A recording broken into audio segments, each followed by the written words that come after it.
ಓಂ ಶ್ರೀ ದುರ್ಗಾಯ ನಮಃ.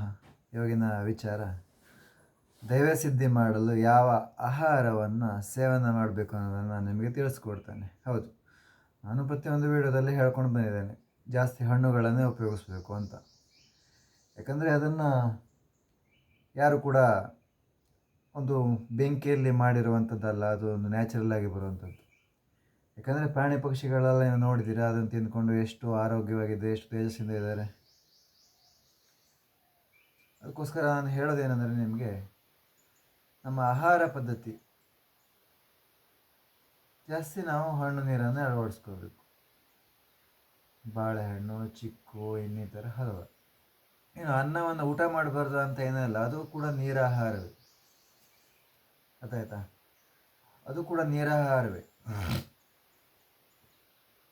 ಈಗ ಅನ್ನ ಮೊಸರು ಯೂಸ್ ಮಾಡ್ಬೋದು ನೀವು ರಾತ್ರಿ ಹೊಟ್ಟೆ ತುಂಬ. ಊಟ ಮಾಡಿದ್ರೆ ದೈವ ಸಿದ್ಧಿನೇ ಕೊಡಲ್ಲ ಅಂತ ಏನಿಲ್ಲ, ಸಿದ್ಧಿ ಕೊಡ್ತಾರೆ. ಆದರೆ ಹಣ್ಣುಗಳು, ಇದರಿಂದ ನಾವು ಹೆಚ್ಚಿನ ರೀತಿಯ ಸಿದ್ಧಿಯನ್ನು ಪಡಿಬೋದು.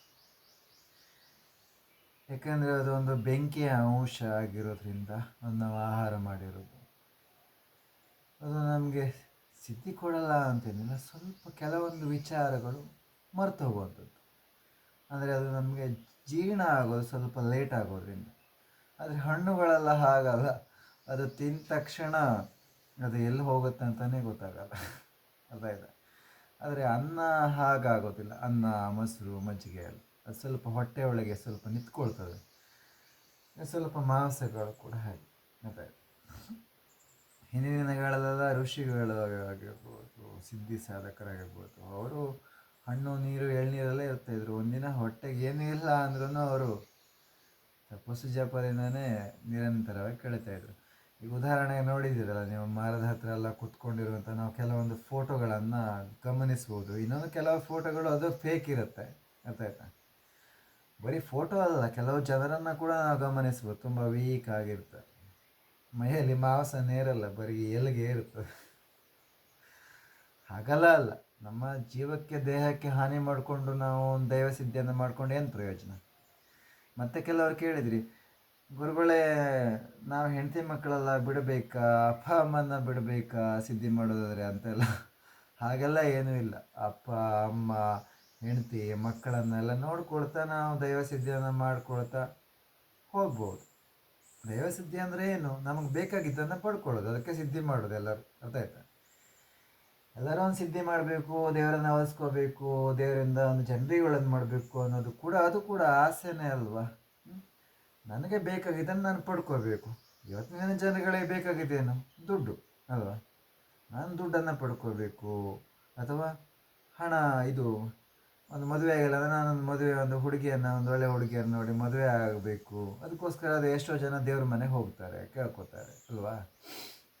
ಇನ್ನು ಎಷ್ಟು ಜನ ಹುಡುಗಿರು ನನಗೊಂದು ಒಳ್ಳೆಯ ಹುಡುಗ ಸಿಕ್ಕಿ ಮದುವೆ ಆಗಬೇಕು, ಎಷ್ಟು ಜನ ದೇವ್ರ ಮನೆಗೆ ಹೋಗಿ ಕೇಳ್ಕೊಡ್ತಾರೆ, ದೇವಸ್ಥಾನ ಹೋಗಿ ಕೇಳ್ಕೊಡ್ತಾರೆ. ಇದೆಲ್ಲ ಸಿದ್ಧಿಯ ತಂತ್ರವೇ. ಗೊತ್ತಾಯ್ತಾ? ಆಗ ನಮಗೆ ಒಂದು ಒಳ್ಳೆಯ ಹುಡುಗಿ ಸಿಕ್ಕಿ ಮದುವೆ ಆಗ್ತದೆ, ಅಥವಾ ಒಂದು ಒಳ್ಳೆಯ ಹುಡುಗ ಸಿಕ್ಕಿ ಮದುವೆ ಆಗುತ್ತದೆ ಅಲ್ವಾ? ಹೀಗೇ ಸಿದ್ಧಿ ಅಂದರೆ ಏನು ಕಷ್ಟ ಅಲ್ಲ. ಸಿದ್ಧಿ, ಸಾಧನೆ, ಸಾಧಕರು ನಿಮಗೆ ಗೊತ್ತಾ? ಎಷ್ಟೋ ಜನರ ಹತ್ರ ಇವತ್ತು ಪ್ಯಾಂಟ್ ಶರ್ಟ್ ಹಾಕೊಂಡು ಬಂದವರ ಹತ್ರ ಕೂಡ ಸಿದ್ಧಿ ಇರುತ್ತದೆ, ದೈವಸಿದ್ಧಿ. ಅದು ನಮಗೆ ಕಾಣಲ್ಲ ಅಷ್ಟೇ. ಈಗ ನಮ್ಮದು ನಿಮಗೆ ಕಾಣುತ್ತದೆ, ಯಾಕಂದರೆ ನಾನು ಕೂದಲೆಲ್ಲ ಬಿಟ್ಟಿದ್ದೀನಿ, ಜಡೆ ಬಂದಿದೆ.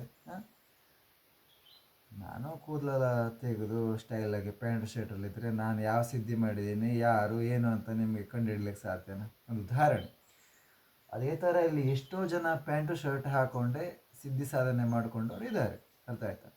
ಅವ್ರು ಸಿದ್ಧಿ ಜಪ ನಿರಂತರ ಇಟ್ಕೊತಾರೆ. ಅದು ನಮಗೆ ಅರ್ಥ ಆಗೋದಿಲ್ಲ, ಗೊತ್ತಾಗೋದಿಲ್ಲ. ಕೆಲವರಿಗೆ ಗೊತ್ತಾಗ್ತದೆ ಅಷ್ಟೇ. ಅರ್ಥ ಆಯ್ತಾ? ಇದು ವಿಚಾರ.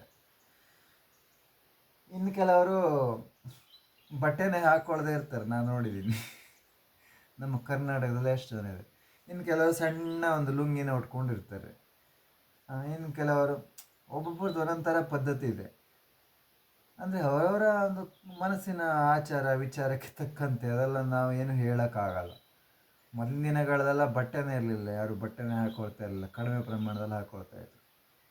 ಹೀಗೆಲ್ಲ ಇದೆ. ಅದಾಯ್ತಾ?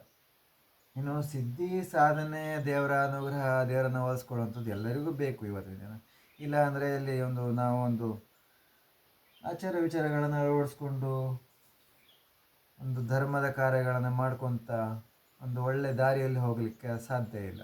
ಅದಕ್ಕೋಸ್ಕರ ನಮಗೆ ಎಲ್ಲ ಆಚಾರ ವಿಚಾರಗಳು ದೈವಸಿದ್ಧಿಯನ್ನು ಮಾಡ್ಕೊತ ನಾವೆಲ್ಲವನ್ನು ನೋಡ್ಕೊತ ಹೋಗಬೇಕು ಅಂತ ಹೇಳ್ತಾ ನಾನು ವಿಡಿಯೋನ ಮುಗಿಸ್ತೇನೆ. ಮುಗಿಸೋದರ ಜೊತೆ ನೀರಾಹಾರ ಅಂದರೆ ಇದೆ, ಎಲ್ಲ ಆಹಾರದಲ್ಲೂ ನೀರಿದೆ. ಅಂದರೆ ಬೆಂಕಿಯಲ್ಲಿ ಮಾಡಿದ ಆಹಾರದಲ್ಲಿ ಸ್ವಲ್ಪ ನೆಗೆಟಿವ್ ಇರೋದ್ರಿಂದ ಸ್ವಲ್ಪ ಲೇಟ್ ಆಗುತ್ತದೆ ದೈವಸಿದ್ಧಿಗೆ ಒಂದು ವಿಚಾರಗಳನ್ನು ತಿಳ್ಕೊಳ್ಬೇಕಂದ್ರೆ. ಅದೇ ಹಣ್ಣು ನೀರಲ್ಲಿದ್ದರೆ ಅದು ತುಂಬ ಸುಲಭ ಆಗುತ್ತದೆ ಅಂತ ಹೇಳ್ತಾ ನಾನು ವಿಡಿಯೋನ ಮುಗಿಸ್ತೇನೆ. ಎಲ್ಲರೂ ಹೇಳಿ ಓಂ ಶ್ರೀ ದುರ್ಗಾಯ ನಮಃ. ಎಲ್ಲರೂ ಹೇಳಿ ಓಂ ಶ್ರೀ ದುರ್ಗಾಯ ನಮಃ. ಬೇಗ ದೈವಸಿದ್ಧಿ ಕೊಡುವಂತಹ ಮಂತ್ರ ಓಂ ಶ್ರೀ ದುರ್ಗಾಯ ನಮಃ. ಎಲ್ಲ ಜಗತ್ತಿನ ಎಲ್ಲ ವಿದ್ಯೆಗಳನ್ನು ಕಲಿಸುವಂತಹ ಮಂತ್ರ ಓಂ ಶ್ರೀ ದುರ್ಗಾಯ ನಮಃ. ಈ ಜಪವನ್ನು ನಿರಂತರ ಇಟ್ಕೊಂಡ್ರೆ ಓಂ ಶ್ರೀ ದುರ್ಗಾಯ ನಮಃ ಜಪವನ್ನು ನಿರಂತರ ಇಟ್ಕೊಂಡ್ರೆ, ಓಂ ಶ್ರೀ ದುರ್ಗಾಯನ ನಾಮವನ್ನು ನಿರಂತರವಾಗಿ ಇಟ್ಕೊಂಡ್ರೆ ಜೀವನದಲ್ಲಿ ಏನು ಬೇಕು ಅದನ್ನು ಕೊಡ್ತಾ ಹೋಗುತ್ತಾರೆ ದುರ್ಗಾದೇವರು. ಹಾಗೆ ಶಿವ, ಜಗತ್ತಿನ ಎಲ್ಲ ದೇವರುಗಳು ಸಪೋರ್ಟ್ ಮಾಡ್ತಾರೆ ಅಂತ ಹೇಳ್ತಾ ನಾನು ವಿಡಿಯೋನ ಮುಗಿಸ್ತೇನೆ. ಓಂ ಶ್ರೀ ದುರ್ಗಾಯ ನಮಃ.